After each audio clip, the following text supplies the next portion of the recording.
Waste Warriors is a non-profit organization catalyzing systemic change to solve the waste management crisis in the Indian Himalayan region. As a grassroots organization with a team of more than 200 warriors, we strive to enable access to effective waste management services in the urban and rural areas with a special focus on eco-sensitive and tourist areas. In the rural areas, the waste crisis is not merely an infrastructure gap, it is an operational sustainability challenge. Collection, segregation, transportation across different difficult terrains, and scientific processing requires continuous operational expenditure, institutional ownership, and community participation.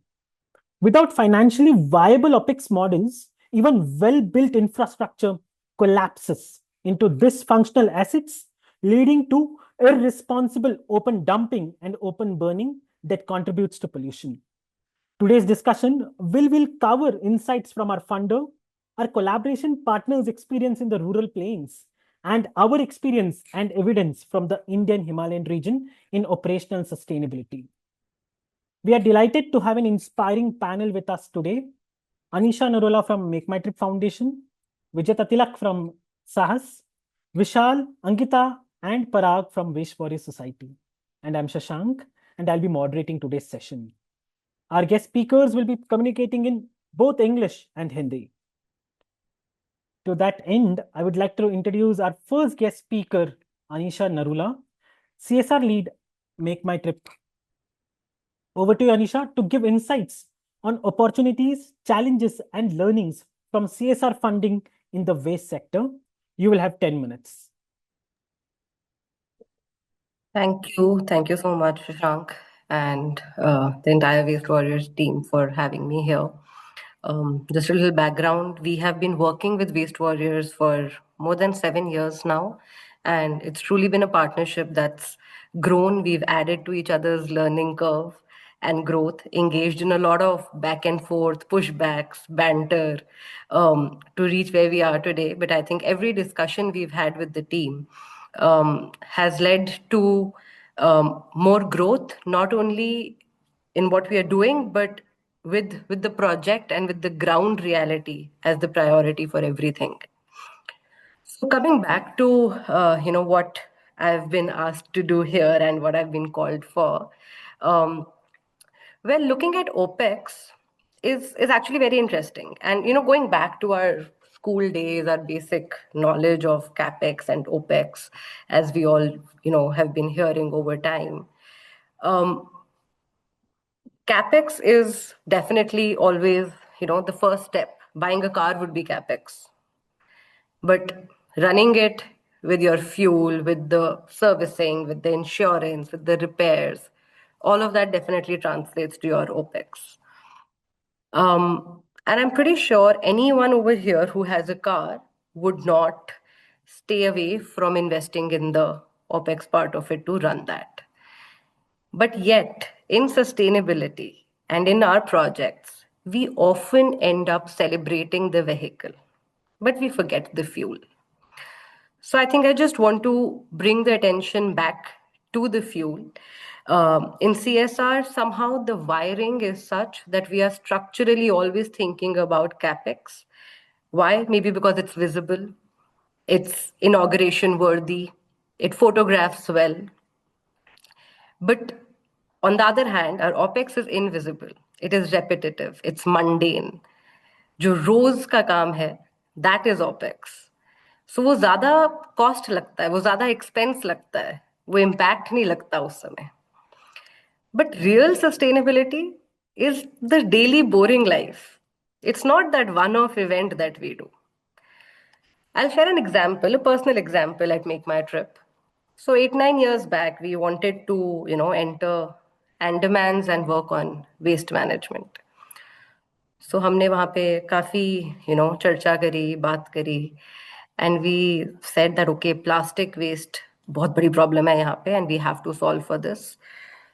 So with all good intentions and everything, we invested in 3 baler machines and donated it to the region, and we said that okay, now plastic आराम से bale हो करके it can reach the mainland. So intent check, intent was good. Investment check, investment was good. But what we forgot to plug in that time was the sustenance of it. And the system barely ever used those machines until we learned the hard way. And we re entered the geography 2 years after that. But this time, we wanted to sustain the impact. So we planned to look at daily operations also. We tried to see how can we turn this intent into habit and regularize the use of these machines. I will also take a step back and think of an example which may not only be related to waste. So we wanted to work on community-based tourism projects, where हम मतलब locals and native population में जाकर के if we can help them, empower them कि आप homestays run कर सकते हैं, आप cafes run कर सकते हैं. These are the different alternate livelihood options that you can generate. So what is the setup required for that? Now, if we only do the setup for that, I don't think it's going to sustain. I know this is a webinar format. I would have actually liked to see the faces of all of you and actually interact, but it would definitely not sustain. But having said that, अगर अगर हम उसी system को एक well integrated model बनाएंगे जहां पे हम ये देख सकते हैं that where the investment is done in terms of home stay, वहां पे एंसिलरी सर्विस, उसकी जो ऑफ शूट सर्विसेज है, अगर आपके घर पे आके कोई रह रहा है उसको और 10 प्रकार की सर्विसेज चाहिए, अगर हम वो डिफरेंट अदर हाउस होल्ड से लिंक अप करेंगे, so that will then progress well. So sustenance becomes a very, very important aspect. And I think what we really need to do on the funder side as well as on the implementation side. Why I'm saying implementation side? Of course, implementation side, आप सबको पता है अच्छे से that this is very, very crucial. But आप कैसे narrative अपने funder के सामने set करते हैं, that changes the game. So how they understand will change how they will think about the project. Because for any funder, understanding the project from the on-ground partner is the most crucial thing. So when we work with waste warriors, we lean on them to understand, okay, what's really happening on ground, what are the challenges coming, and then we can come together, co-curate solutions and solve for it. So as the implementation partner, it's very important for you to understand what the donor wants and आपको अपना narrative, अपनी storytelling उस angle से set करनी है. So if we have to change the lens, and I'm not saying we have to undermine CAPEX, but we have to ensure that we give equal importance to OPEX. Because CAPEX will build assets, OPEX will build trust to run those assets in the community. So OPEX is not just maintenance. You know how people say maintenance cost hai, chalane ka cost hai. OPEX is not maintenance cost. OPEX is the insurance against the system collapsing. That is how you protect the system. So CAPEX से आप infrastructure create करोगे, but आप OPEX से वो behavior change create करोगे जिससे लोग उस infrastructure को use करेंगे. So I will not take a lot of time. But I would like to say that many times, the cost of not accounting OPEX is higher than the reward of CAPEX. I'll repeat that statement because I felt it really resonated with me and with a lot of people that, I've had these discussions with. The cost of not accounting OPEX is actually much higher than the reward of CAPEX. Because आपको as a funder or even as an implementation partner, आपने कुछ facility inaugurate करी, आपका वहाँ पे logo लगा है, उससे आपको you will get good PR, you will get good coverage, all of that. But the negative PR that you will get, if that is lying unused or if that is lying in a condition that can't add value to the entire system, will be much, much higher. So think long term, think sustainability, because sustainability is not ribbon cutting. Sustainability is a recurring responsibility. It is the reason, there is a reason why even the CSR law, I think in the last amendment or so, it requires us all to undertake an impact assessment study. पर उसका clause ये है कि impact assessment study minimum 1 साल जब project चल रहा है उसके बाद लेना है. because the impact is not measured at the inauguration, but the impact is measured once the project is running, after the day-to-day operations. So I think it's time that we all think from that lens, and we invest in equal divisions across the full format, because that's really the need to sustain and to actually see change on ground. So I'll leave it at that, and I hope I was able to set some context for the discussions going ahead. Thanks a lot for those wonderful insights, Anisha. I think I'm taking this takeaway from your whole insights. That is that the cost of not accounting for OPEX is higher than the reward of CAPEX. I think that's something has highlighted for me. Thank you very much for that. So next up is operational sustainability from the lens of planes, for which I would like to introduce our second guest speaker, Vijeta Tilak, project manager at Sahas. Over to you, Vijeta. Vijeta, you will have 10 minutes.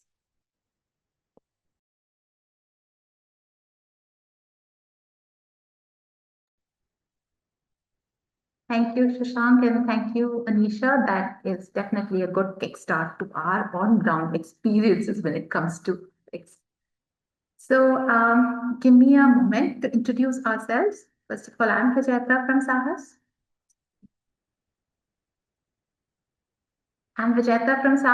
And introducing ourselves, we are Sahas. Sahas working in environmental sustainability space, and we have more than over 2.5 decades of experience in solid waste management. We started out in 2001, and we are the ecosystem enablers working with the local governments, establishing an end-to-end system for solid waste management. So we are here even before the Swachh Bharat mission conception, or even before the rules that came out. Headquartered in Bangalore, we are a great mix of development and corporate professionals.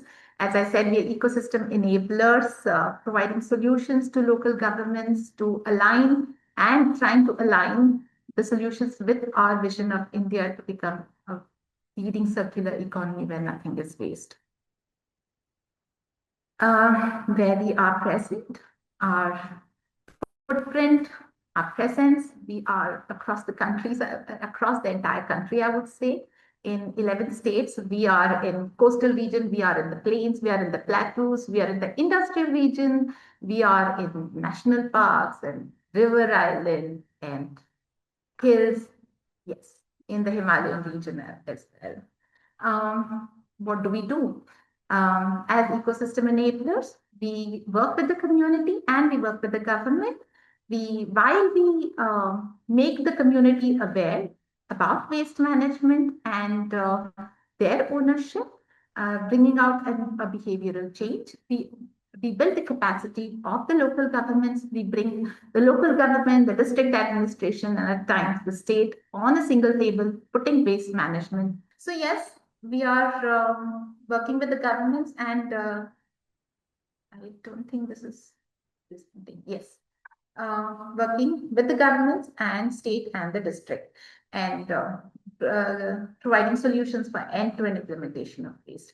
So this is an example how we ask the GPs to come up with their own plans and also with their own accountability of managing the waste, and which is the OPEX part. So coming in, talking about the operational models across the country regarding the movement of waste. So this is the most common model which is in operation across the country in most of the GPs, particularly in GPs that are close to peri-urban areas, where the villages are close to one another, where distance is not a constraint, and the movement of vehicle is not a constraint. So the waste which is collected from door to door moves into a single structure in a particular GP, which is called the Resource Recovery Center. And it is here where the waste is processed. Generally, collection of dry waste is more happens more rather than wet waste. There are some places where wet waste is also collected. So basically, it is that resource recovery center where the waste is processed and sent out to various disposal options.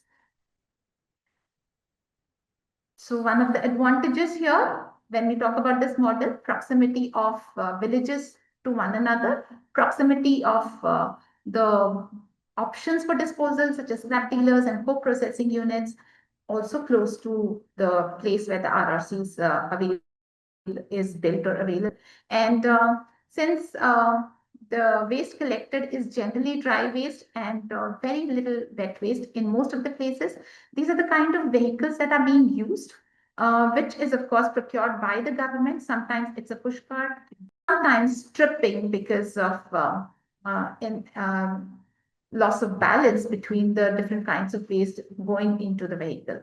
So the second kind of model which we've been working on is specifically seen in Assam, especially in our projects in Majuli and Kaziranga National Park. So every GP has two different kind of structures. One at village level, which is a small structure, as you can see, probably a 10 by 10 structure, and another one at GP level. So basically what happens is the waste which is collected door to door moves into these smaller structures where they're stored for a particular period of time.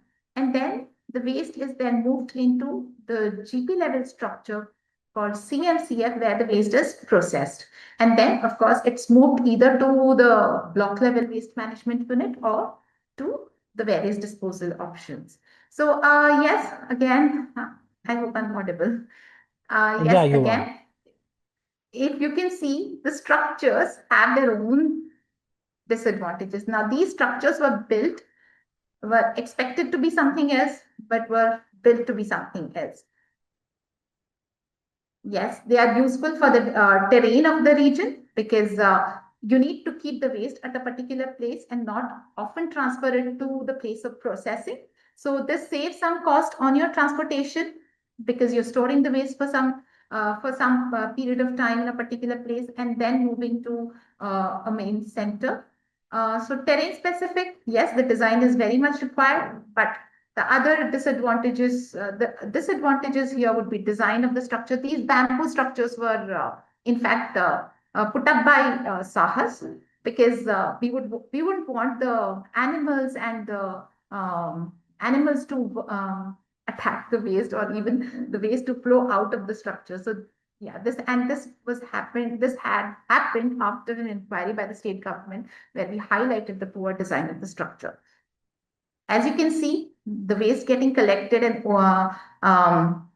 good quantity. So this is also one of the drawback of the structure for it being smaller in size compared to the waste being generated there. And yes, availability of scrap dealers, co-processing, such options is not always or easily present in regions like Assam. So the waste ends up being placed at one particular region for the longest period of time and sometimes probably even disposed to landfill.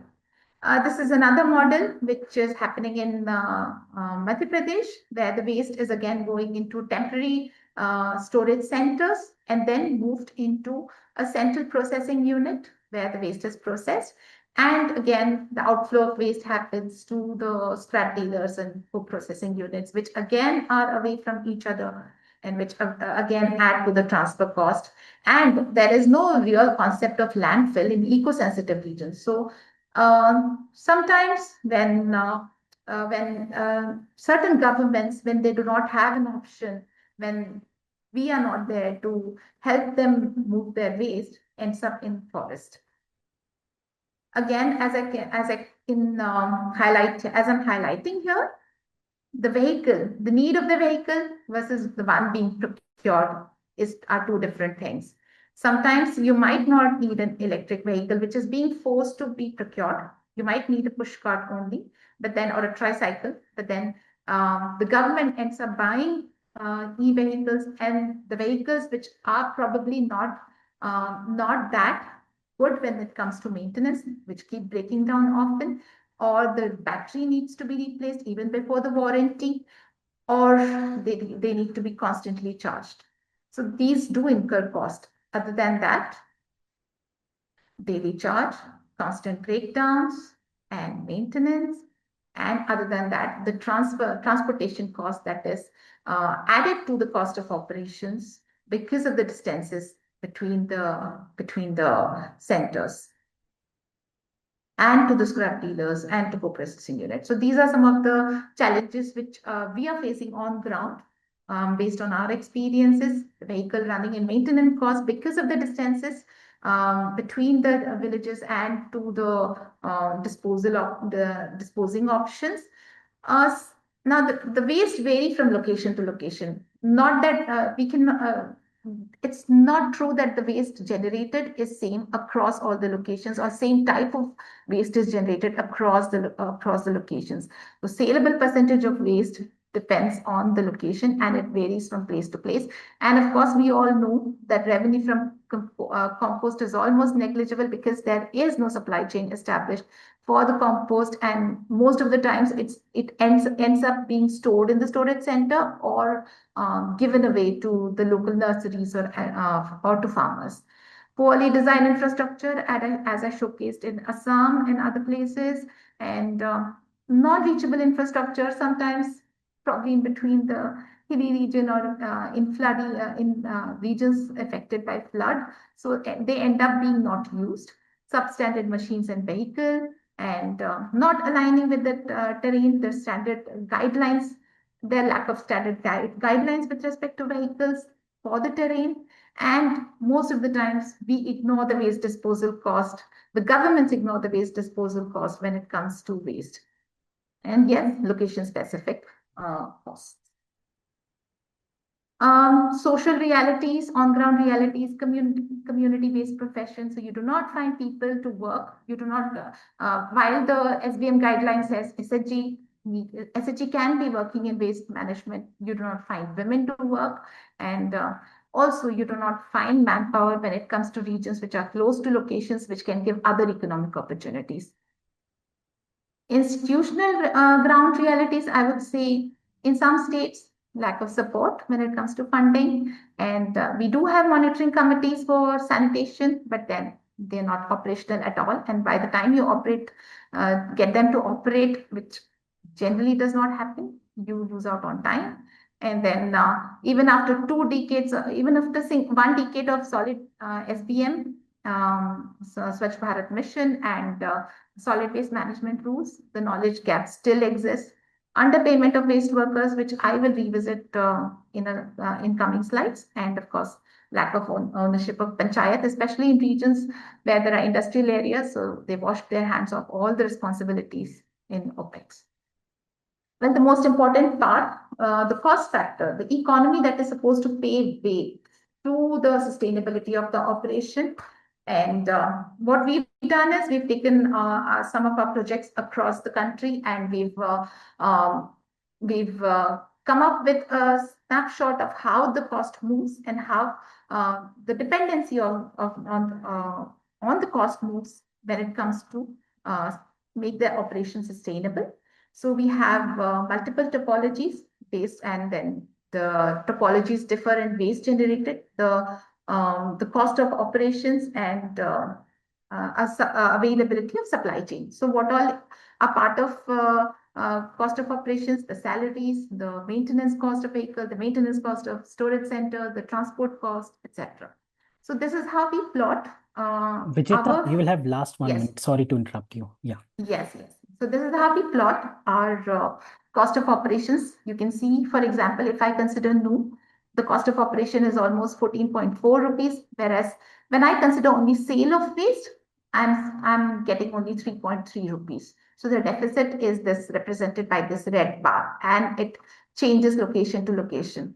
And when it comes to industrial areas, it is still better because the quality of waste, the quantum of waste is high, the quality of waste is still better, and there are supply chain options available near industrial areas. So when SBM guidelines stresses on sale of waste for revenue generation model, it's far from reality.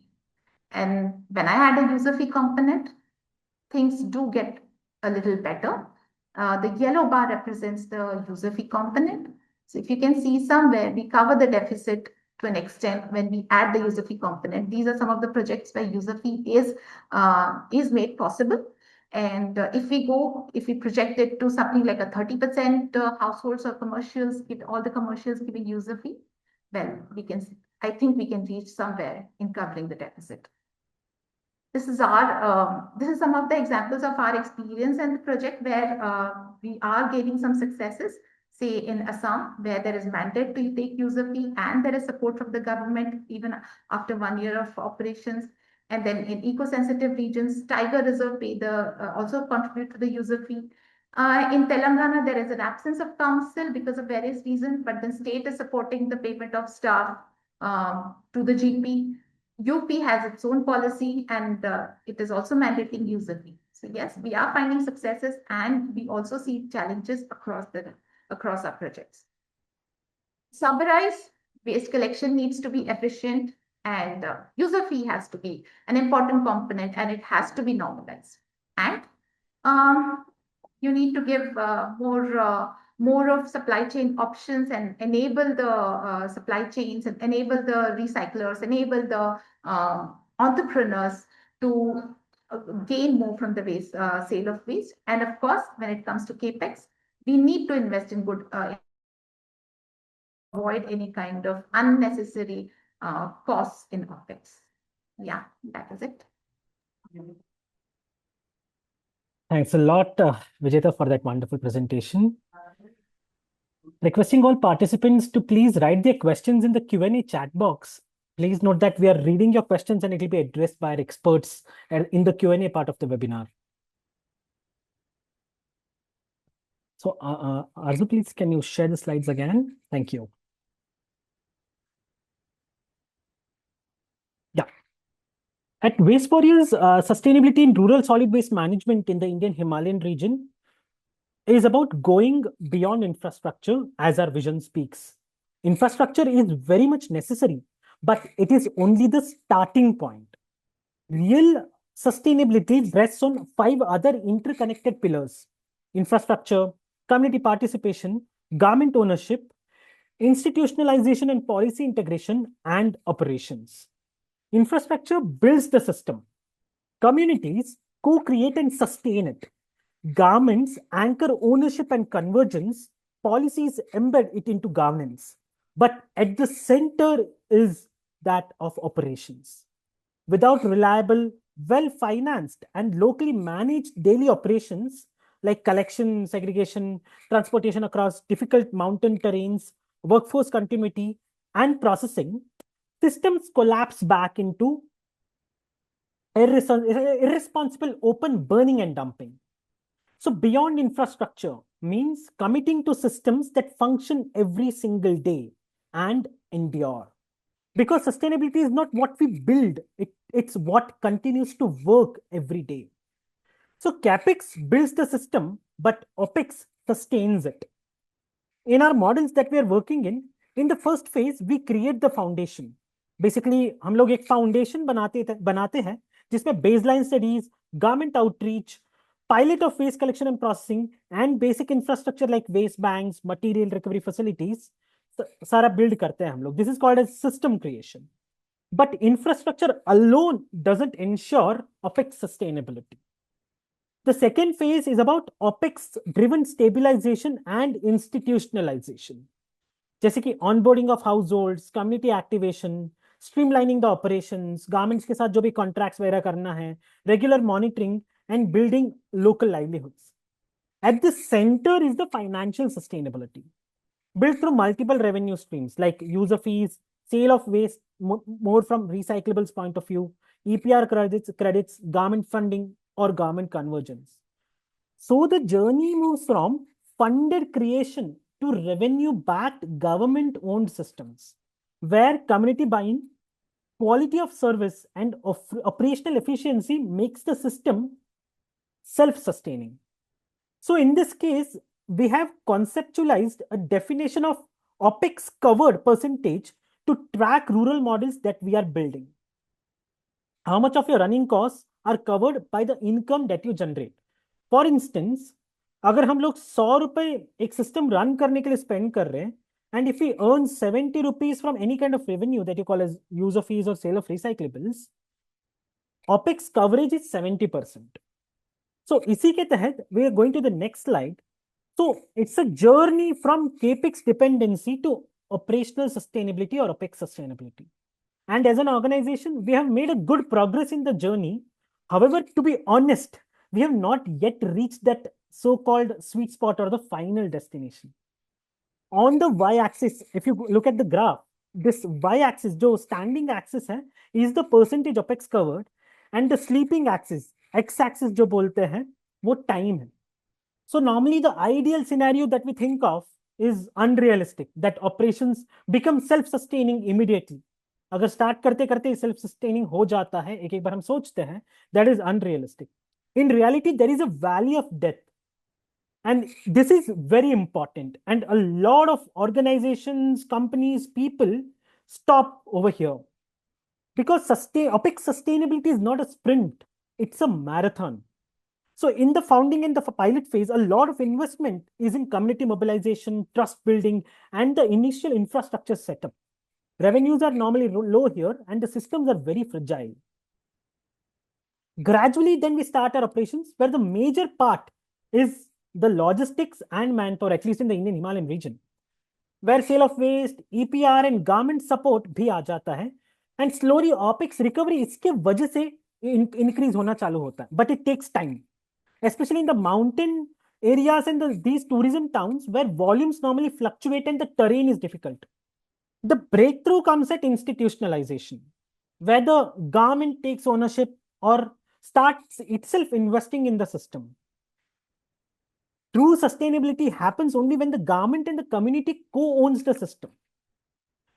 And to dive into Waste Warriors finding from our grassroots work and where we stand with respect to OPEX sustainability, I would like to introduce our third speaker, that is Parag, who will be talking about our beer model, and Parag is leading our beer model. Over to you, Parag. You will have 7.5 minutes, Parag. Yes. Very good afternoon, everyone, and thank you, Shashank, for breaking down the OPEX sustainability curve. So now let's see कि OPEX sustainability जो curve model है वो जमीनी स्तर पे जो है किस तरह से काम करता है. Let's start with our first case study of bead.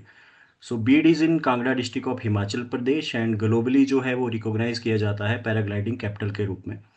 It is also known for its spiritual centres as well as monasteries. यहाँ पे जो है हम 4 ग्राम पंचायत में काम कर रहे हैं एंड अराउंड 2100 यूनिट्स को कवर कर रहे हैं, जिसमें residential units, commercial establishment, government institutions as well as floating tourism भी शामिल है. So now it's time to understand कि जो बीड की OPEX सस्टेनेबिलिटी जर्नी है, नेक्स्ट स्लाइड प्लीज. इसमें हम देखेंगे कि दिसंबर 21 से शुरू होकर जो है आज प्रेजेंटली हम किस स्टेज पे खड़े हैं.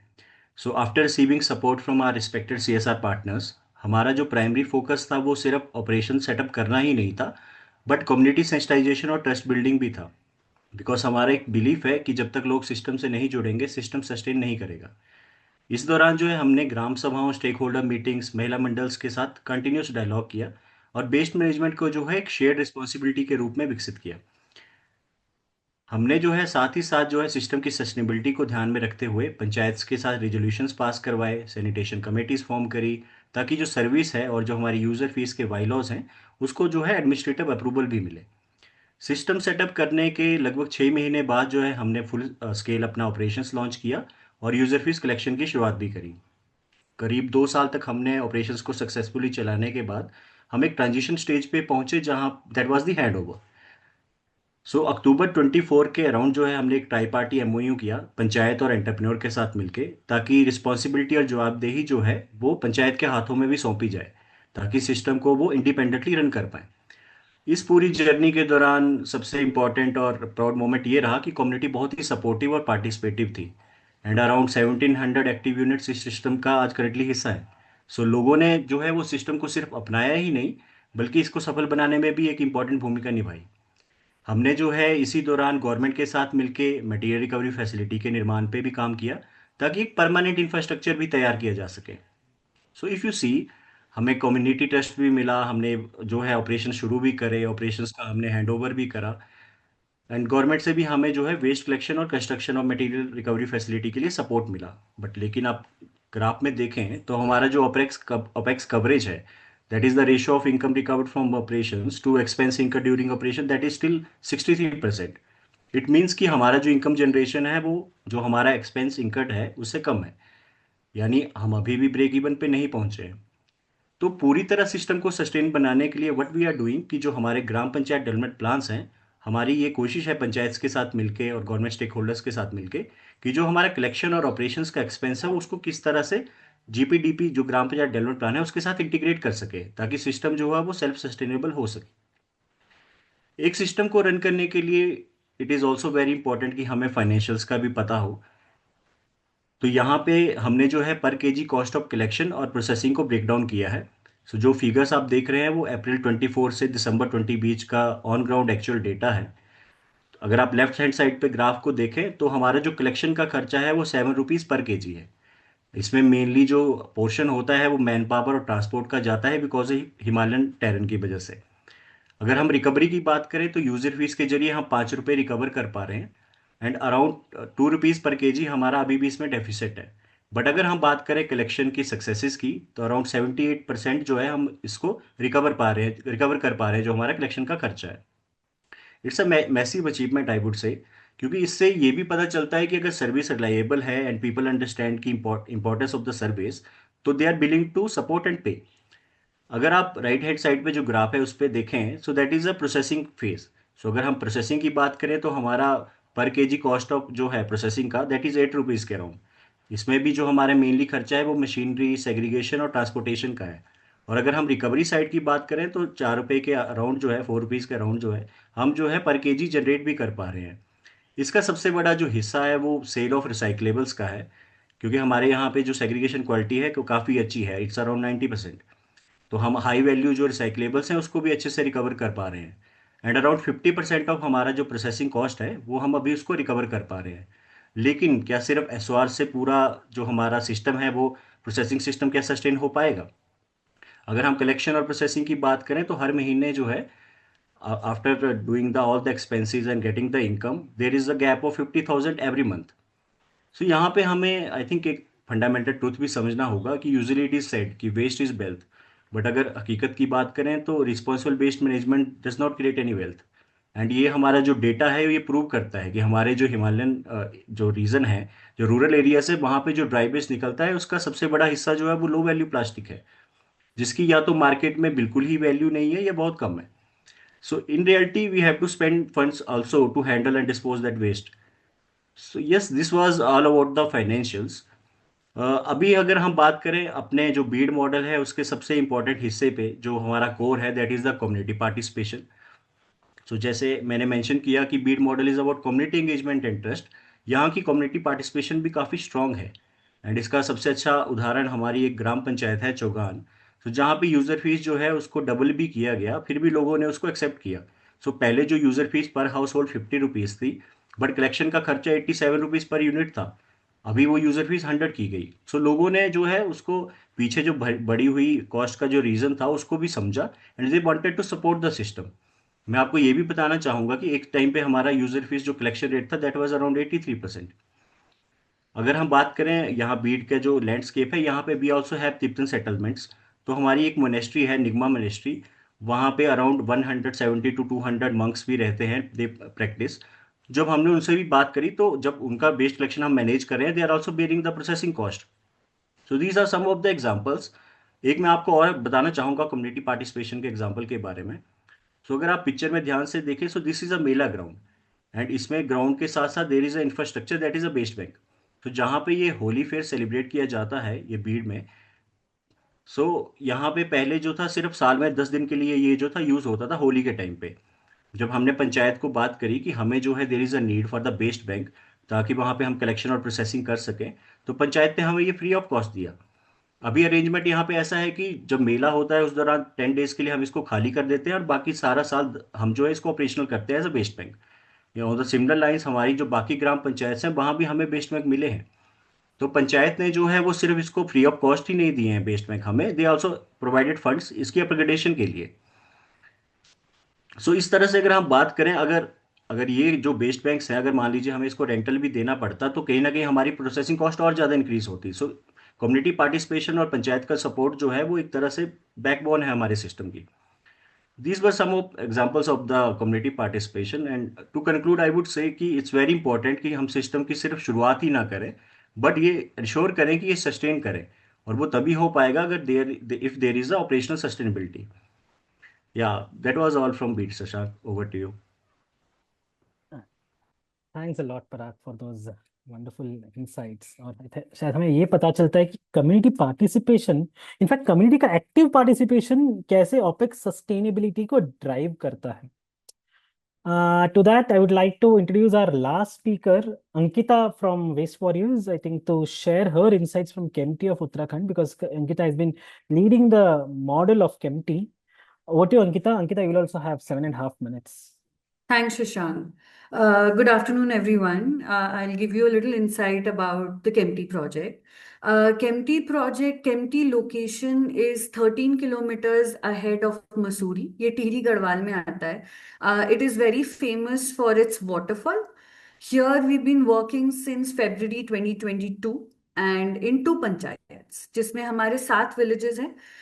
यहाँ पे टूरिस्ट फुटफॉल बहुत ज्यादा है. We have households, we residentials, commercials, as well as approximately 10 to 12 lakh of footfall of tourists every year.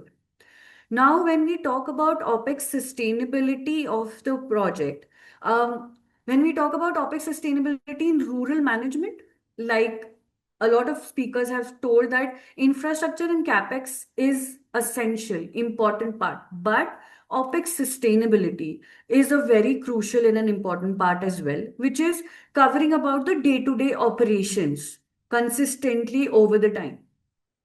इसमें जैसे आपको दिख रहा है, valley of death is the first phase, which is the most fragile phase, which is when the revenues are very less. It is very time taking. It requires funding. Valley of Death is that time of the project. So during this phase, what we tried to do is we focused a lot on community mobilization and trust building, because they always, when you have trust, when people have trust on you, it becomes easier to sustain the project and get infrastructure and OPEX as well. Behavior change पे काम किया. इसके साथ ही साथ government के साथ बहुत सारा district level and local stakeholder level meetings करने के बाद, to make the project sustainable, we had MOU signing with zila panchayat, and along with that asset handovers. Collection process हमारे हाथ में आया. We hired a local entrepreneur who's running the collection and processing of this area. Now, as I mentioned, the turning point for this project was government intervention.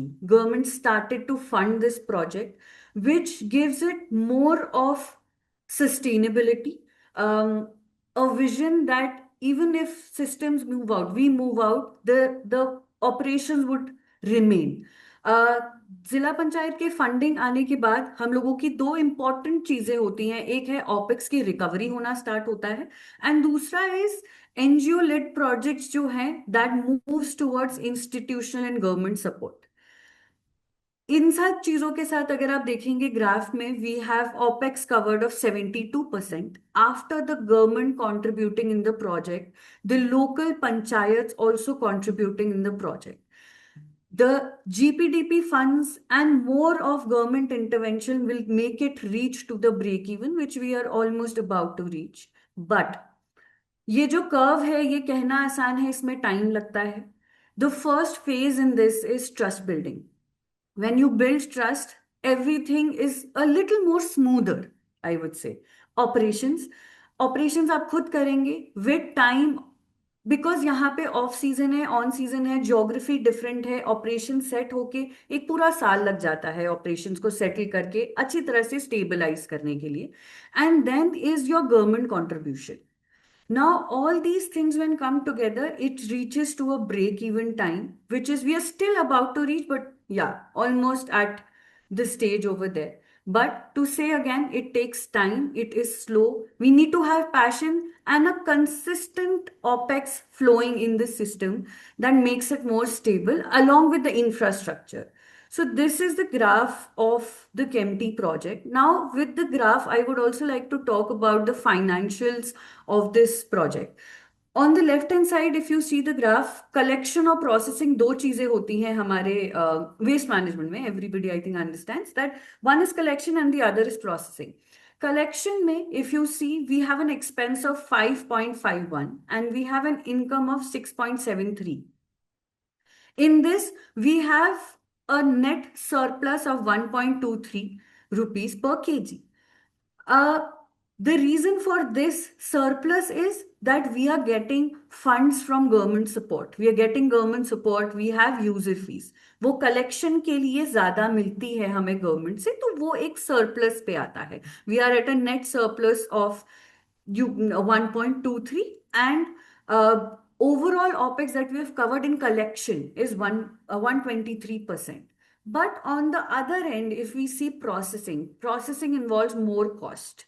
Processing mein we have an expense of 8.65 and we have an income of 3.43, which gives us a deficit of 5.22. Now, the reason here is that the government contribution or the support of government in the processing side is a little less, which we will go ahead and talk to the government for more of their intervention in the government support. And along with that, the sale of recyclable is very less. Now, the reason for sale of recyclable, लोग कहते हैं कि tourist area है तो waste बहुत ज्यादा generate होगा, that is true. लेकिन यहाँ पे जो वेस्ट जनरेट होता है वो लो वैल्यू वेस्ट होता है. सो लो वैल्यू वेस्ट में जो SOR निकलता है, जो उसमें से जो इनकम होती है, which is very less. So that is one reason the recovery of or the OPEX that we get back is very less. Along with that, we are geographically at an area of Himalayan region where we don't have market. If we have to send our waste to the recyclers, या हमें dumping के लिए co-processing plants के लिए भेजना है, या हमें biomethane plants भेजना है, it involves a lot of transportation cost and tipping cost. So these are certain reasons because of which the processing is yet to be sustained in this project. These are some of the financials that talks about the project. Now, in the last slide, I had spoken about the turning point of this project, which is there. The turning point of this project was when Zilla Panchayat entered into the system. The project, as I said, started in February 2022. That was the baseline time. दिसंबर 2022 से जून 2024 तक एक external contractor थे, वो इस project इसको collection को run करते थे. When the government saw our intervention in the on the ground with the waste collection, they started to have discussions with us. You take the operations ahead. Why not you run the show? But we were not inclined to do the processing or the collection ourselves. We hired a local entrepreneur for that. For that, we had a signing of MOU. पहला जो MOU हमारा sign हुआ वो हुआ अक्टूबर 2024 में, जिसके बाद हमें उनकी व्हीकल जिला पंचायत के हैंडओवर हुई, प्लास्टिक वेस्ट मैनेजमेंट हैंडओवर हुआ, एंड एक और MOU साइन हुआ 6 महीने का. Now, these 2 6 months MOU were very important to build the trust. When they signed papers with us, they understood that, okay, we are running at a successful level. What resulted was, last जो आप देखेंगे अक्टूबर 2025 में, we had a long-term agreement signed with Zilla Panchayat, which gave this more sustainability. And also an increment in the agreement amount. So to talk about this, OPEX sustainability came in the ChemT project more because of the government interventions. So that's all from my end. ChemT project has reached to this stage because of the collaboration of the government and the local stakeholders that are there. That's all from my end. Shashank, over to you. Yeah, I think thanks, Angita, again for those wonderful insights from ChemT. Indeed, where there is support from the government, the OPEX sustainability is higher. I think to sum up, OPEX sustainability is a journey, as reflected in the insights shared by our speakers, expert speakers. True OPEX sustainability in rural solid waste management, especially in the challenging terrains of the Indian Himalayas, demands time, patience, and deeper collaborations. In the regions where logistics are complex, weather is harsh, workforce costs are high, and more than 70% of the waste is low value or no value plastic, operational sustainability cannot rely only on the sale of recyclables. Waste is not wealth here. Not in the fragile mountain ecosystems where transportations outweigh recovery value, where markets are distant, sorry, and where environmental protection costs more than materials that can fetch. CAPEX builds the system, but OPEX sustains it and keeps it running every single day. That operational sustainability is strengthened only through active community participation, stronger government ownership and convergence, and continued support from the whole donor fraternity. Because this is a multi-dimensional and deep complex challenge. It is not a sprint. It is a marathon. In fact, it is an ultra marathon. Now, I think we approach the Q&A session. Requesting all participants to please write their questions in the Q&A chat box. Please note that we are reading your questions and it will be addressed by our experts. So we have a lot of questions in our Q&A chat box. We'll be taking up some now. I think, Vijeta, here's a question for you. We know that initial enthusiasm for a project fades, but in our context, this is worsened by the social look down upon waste collection. How do we shift the narrative from stigma to dignity, ensuring that implementation doesn't fail when the reality of the work conflicts with traditional social hierarchies? I think, Vijeta, it would be great if you could share your thoughts on this. Yeah, so good question actually. Stigma and accountability, there are 2 points here. When it comes to stigma, when it comes to looking down upon waste, this is where the awareness comes into picture. This is the awareness among the community, the awareness among the waste workers. This is part of our sensitization, where we tell the community that waste collection is a requirement. Waste is part of hygiene. Waste is part of health and environment. And where we tell our waste workers that it is a job that they're doing and it is not some kind of waste related work. So we all work together here. It's not only the waste workers working here. We don't call them waste workers. There's a very wrong word actually. In our projects, we call them Safai Mitra and Swachh Mitra. And when it comes to dignity of work, providing the right uniforms, providing ID cards, providing the vehicles, an EV, one would say EV might not work for the terrain. I wanted to highlight this point, but then providing an EV to the person working in waste is a dignity of work. So yes, constant sensitization of the community regarding the waste is important to remove that stigma. And yes, you need to get people across communities to work in waste. You cannot just follow the trend of the place that if I belong to a particular community, I cannot work in waste. So that is one point. And second of all, accountability. The local government has to be accountable. They have to be accountable to the community, which the community has to demand for the accountability, and the local government has to be accountable to its district and state. So there is a lack of process in place when it comes to monitoring of the operations. So yes, we also bring that process in place at Sahas. That is where I had mentioned that we bring not only the local government, the district administration and the state on the same table. Basically, we are bringing that accountability. The panchayat or the municipality has to provide that information, has to make the information transparent about the usage of funds, the usage of the revenue and the collection of waste and the segregation of waste, and of course the payment to the waste workers, or the Safai Mitra as we call them. So underpayment of Safai Mitra is one of the problem that people don't want to work in waste. The operations also don't continue, other than other operational challenges.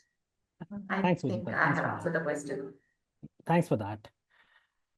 I think due to time constraints, we won't be taking any questions live, but it will be great if you can put your questions down in the Q&A chat box. Our experts will be answering those questions. And if you have any unanswered questions or anything else to talk about OPEX sustainability, you may write to us at research@wastewarriors.org. You'll be getting this in the chat box too.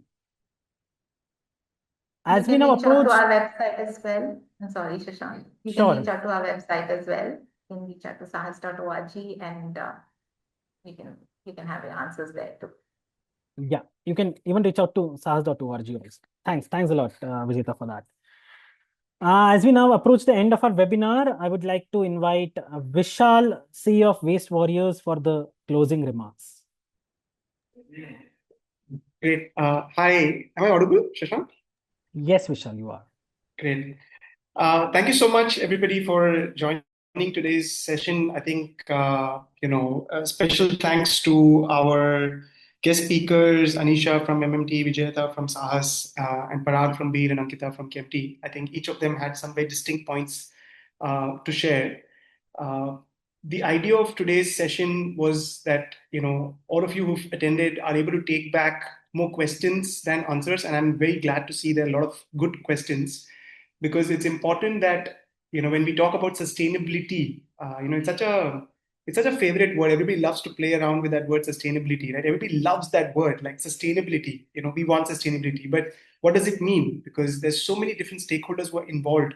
The government is involved, and even within government, I saw a question: which departments? There are so many departments involved. There's a rural development department, there's a Swachh Bharat mission, there's forest department, there's tourism department, there's the district administration. Then you have special area development authorities, depending on the type of geography, and you have it at the panchayat level, at the block level, at the district level, at the state level, and the national level, and the administrative and the political side. So, it's a cocktail of stakeholders. It's a big matrix of stakeholders who are constantly changing. So you need to be able to engage with all of these different stakeholders, and without which you cannot build any effective solution, right? Like when you talk about sustainability, so the definition that the government has is it should run by itself. Definition that funders have, it should run by itself.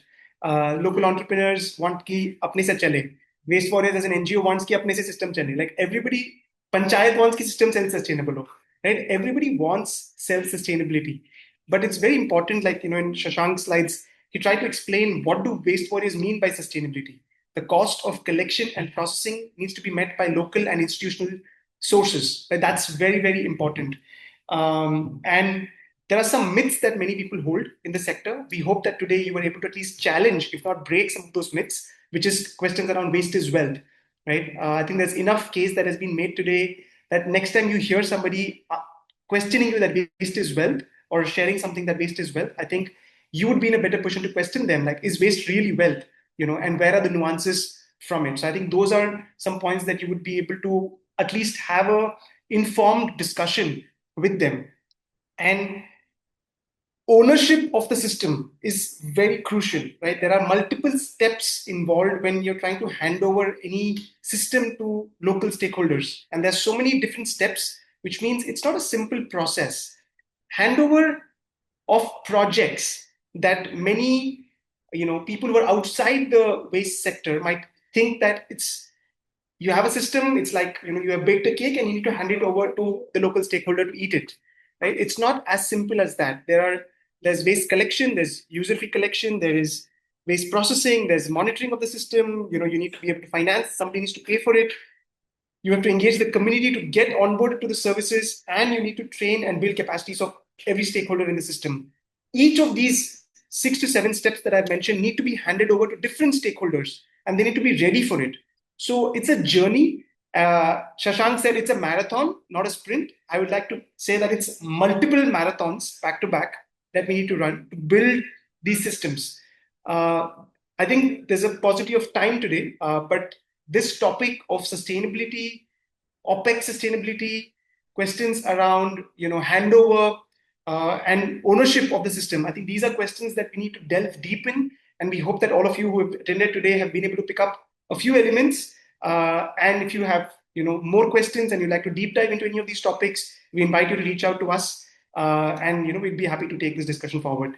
Thank you so much, everybody, and thank you so much to the organizing team for putting together all of this a wonderful event, and we hope that all of you will be joining us in future events as well. Thank you. Thank you very much, Vishal. Before we close, I want to leave you with a question to reflect on. Who truly makes operational sustainability possible? Is it Samaj, the community that participates in PACE? Is it Sarkar, the government that institutionalizes and funds? Or is it Bazaar, the market that creates value and the revenue streams? Or does real sustainability only emerge when all three levers move together? So this is a question that I would like to leave you all upon. Finally, as we end this deeply engaging webinar, I want to thank all the participants for your lovely time today and request you all to please take a moment to scan the QR code on this slide to access the form to share your feedback. Thank you and have a great day. And if you have any unanswered questions or anything else to talk about OPEX sustainability, you may write to us at research@wastewarriors.org, or you can write to our partner at sahas.org.